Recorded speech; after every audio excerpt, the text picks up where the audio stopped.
Alright, next I want to show you how to remove the sling safely. There's two different ways to do it.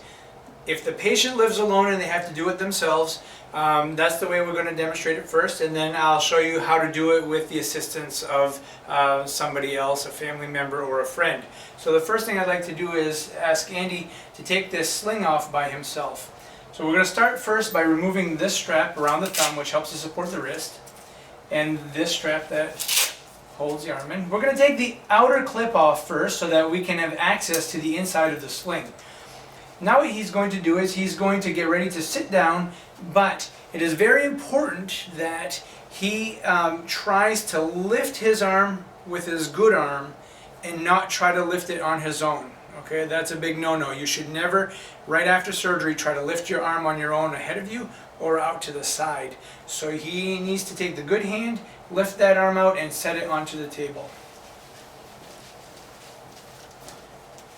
Once he lifts that arm out to the side and puts it onto the table, like that, he can remove the sling, take the other strap off.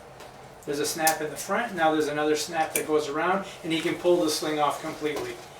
At this stage, he is going to be able to wash himself around this area if he needs to and let that arm straighten out a little bit. He can move the hand and wrist as much as he wants, and that's fine.